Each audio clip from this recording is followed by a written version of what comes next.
ہمارے حضرت مرشد عالم رحمۃ اللہ علیہ فرماتے تھے کہ دارالعلوم دیوبند کے محتمم حضرت قاری محمد طیب رحمۃ اللہ علیہ، ان سے میری حرم میں ملاقات ہوئی. حضرت فرماتے تھے ان کا بالکل سفید گورا رنگ تھا اور اتنا خوبصورت نرم و نازک جسم تھا کہ بندہ دیکھ کے حیران ہو جاتا تھا. حضرت فرماتے ہیں جب پہلی دفعہ میں انہیں ملا تو میں نے ان سے پوچھا حضرت آپ نے یہ چہرہ کیسے بنایا ہوگا؟ اتنا منور چہرہ، اتنا نورانی چہرہ. اس چہرے پہ عجیب بہار تھی، نور تھا نیکی کا. حضرت فرماتے ہیں کہ میں نے ان سے یہ سوال کیا کہ حضرت آپ نے یہ چہرہ کیسے بنایا ہوگا؟ تو انہوں نے جواب دیا یہ چہرہ میں نے نہیں بنایا، یہ میرے شیخ نے بنایا ہے. یہ چہرہ میں نے نہیں بنایا، یہ میرے شیخ نے بنایا ہے. اور ان کے شیخ حکیم الامت حضرت مولانا اشرف علی تھانوی رحمۃ اللہ علیہ تھے. تو ایسا منور چہرہ تھا، ایسی خوبصورت ان کی شخصیت تھی. اور اللہ نے علم اتنا دیا تھا کہ علم کے سمندر تھے، جس لفظ پہ بیان کرنا شروع کر دیتے تھے گھنٹوں بولتے تھے اور علم ختم نہیں ہوتا تھا. سننے والے حیران ہوتے تھے کہ اللہ تعالیٰ نے یہ تبحر علمی کتنی عطا فرمائی ہے. اور اخلاق اتنے اچھے تھے کہ جو بندہ ان کو ملتا تھا وہ ان کا دیوانہ بن جاتا تھا. تو اللہ نے ہر نعمت دی تھی، حسن و جمال بھی دیا تھا، مال و منال بھی دیا تھا، فضل و کمال بھی دیا تھا. ہر نعمت اللہ نے ان کو عطا فرمائی. اور پھر ایک بڑا اعزاز دیکھیے کہ دارالعلوم دیوبند کے 50 سال تک محتمم بنے رہے. اس دارالعلوم کا محتمم ایک دن کے لیے کوئی بن جائے تو بڑا اعزاز ہے، مگر ان کو اللہ نے 50 سال عطا فرمائے اور وہ دارالعلوم دیوبند کے محتمم بن کے زندگی گزارتے رہے. ہر دل عزیز شخصیت تھے. زندگی اتنی جو ہے ان کی بہاروں میں گزری تھی، نعمتوں میں گزری تھی، بست کی حالت میں گزری تھی. جب آخری وقت قریب آیا زندگی کا، اللہ نے ان کے اوپر بھی ابتلا ڈال دی، ان کے اوپر بھی امتحان ڈال دیا. ہو کہ کچھ حضرات کے ساتھ ان کا اختلاف ہو گیا اور اس اختلاف میں ان کو محتمم کے عہدے سے بھی اتار دیا گیا. اور اس کا ان کو بڑا رنج تھا، بڑا دکھ تھا.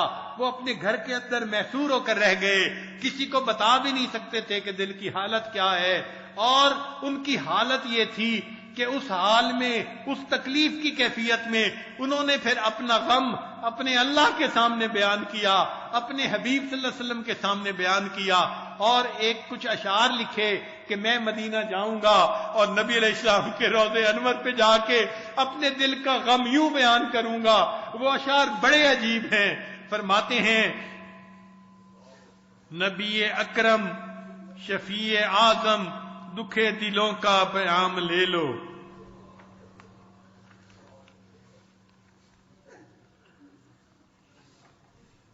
نبی اکرم شفیع اعظم دکھے دلوں کا پیام لے لو.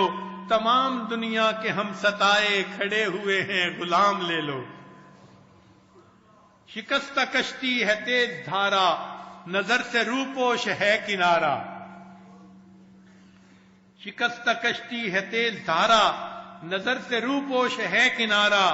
نہیں کوئی ناخدا ہمارا خبر تو عالی مقام لے لو.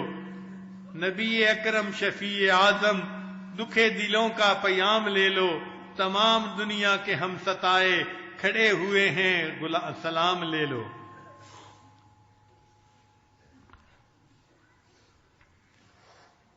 کبھی تقاضا وفا کا ہم سے، کبھی مذاق جفا ہے ہم سے.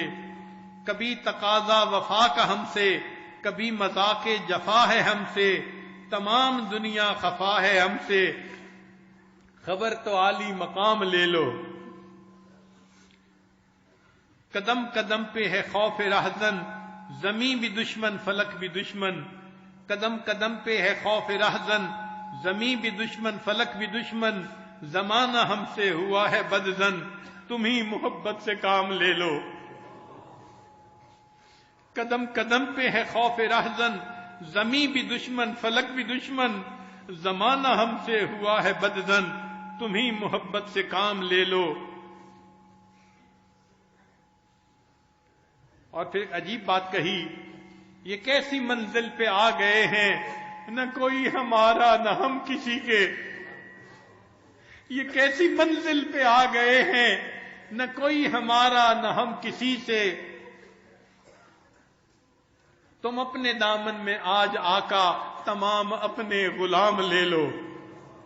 یہ کیسی منزل پہ آ گئے ہیں، نہ کوئی ہمارا نہ ہم کسی کے، تم اپنے دامن میں آج آقا تمام اپنے غلام لے لو۔ یہ دل میں ارماں ہے اپنے طیب، مزار اقدس پہ جا کے ایک دن سناؤں ان کو میں حال دل کا، کہوں میں ان سے سلام لے لو۔ تو دل کی کیا حالت ہوگی کہ اس تکلیف کی حالت میں انہوں نے نبی علیہ الصلوۃ والسلام کی خدمت میں یہ اشعار لکھے۔ اور عجیب بات دیکھیں کہ اسی حال میں پھر ان کی وفات ہو گئی، اب ان کا جنازہ پڑھانا تھا۔ پھر دارالعلوم دیوبند میں ایک جگہ ایسی ہے جہاں پر اکثر جنازہ پڑھایا جاتا ہے، اور اس کے بارے میں لوگوں نے مبشرات خواب دیکھے کہ جس کا جنازہ وہاں پڑھایا جائے اللہ تعالیٰ اس کی بخشش فرما دیتے ہیں۔